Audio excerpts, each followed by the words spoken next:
கர்த்தர் அதிசயங்களை செய்கிறார். ஊழியங்கள் வழங்கும் ஜீவ வார்த்தை. இயேசுப்பா நல்லவர், அவர் பெரியவர், அவர் நமக்கு போதுமானவர், அவர் எல்லாவற்றையும் நமக்கு செய்வார்.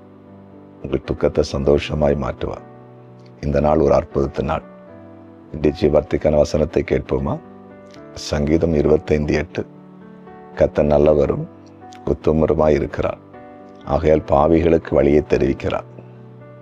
பாவிகளுக்கு வழியை தெரிவிக்கிறார். பாவிகள் என்றால் யார்? பாவம் செய்து கொண்டிருக்கிறவர்கள்.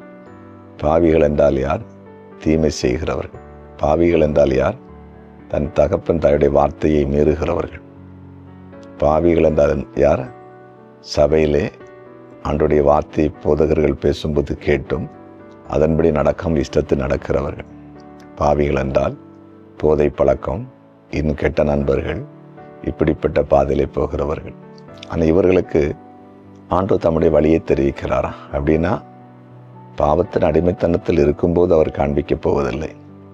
பாவத்தில் இருக்கிற இப்படிப்பட்ட பாவத்தில் இருக்கிறவர்கள் இயேசுப்படத்தில் வந்து, இயேசுப்பா என் பாவங்களை மன்னிங்க, நான் உம்முடைய பிள்ளையாய் வாழுவேன்னு சொல்லி ஒப்பு கொடுத்தா அவர் அவருடைய வழியை நமக்கு காண்பிப்பார். அந்த வழியில் நடக்கும்போது நம்முடைய வாழ்க்கை மேன்மையாக இருக்கும். இந்த பாவத்தில் வாழ்ந்து கொண்டிருக்கிற மக்களுடைய வழியை பாருங்க, தாறுமாறாக போகும். முடிவில் மரணத்தை சந்திப்பாங்க, சமாதானம் இருக்காது. ஆனால் பாவத்திலிருந்து மன்னிப்பு பெற்று இயேசுப்பா காண்பிக்கிற வழியில் நடக்கிறவங்க நாளுக்கு நாள் இந்த பூமியில் உயர்ந்தவர்களாய் மாறுவார்கள். புரிந்து கொண்டீர்களா? இன்றைக்கு ஆண்டவர் உங்களோடு பேசி கொண்டிருக்கிறார். என் வாழ்க்கையில் எதுவுமே நடக்கலையே, நான் செய்கிறதெல்லாம் தோல்வியாக இருக்குதே, எங்கே போகிறன்னு தெரியாமல் நீங்கள் இருக்கிறீங்களா? உங்களோட ஆண்டவர் பேசுகிறார். இப்போ நீங்கள் ஏசப்பட்ட வாங்க, வந்து நீதிமொழி 28:13 தன் பாவத்தை மறைக்கிறவன் வாழ்வடைய மாட்டான், அதை அறிக்கை செய்து விட்டு வருகிறவனோ இரக்கம் பெறுவான். அந்த வசனத்தின்படி ஏசப்பா என் பாவங்களை மன்னின்னு சொல்லி கேளுங்க, மன்னிப்பார். மன்னிச்சுட்டு அப்படியே விட மாட்டார். உங்களுடைய படிப்புக்காக, வேலைக்காக, தொழிலுக்காக, வியாபாரத்துக்காக, எதிர்காலத்துக்காக நல்ல வழிகளை காண்பிப்பார், நல்ல பாதைகளை காண்பிப்பார்.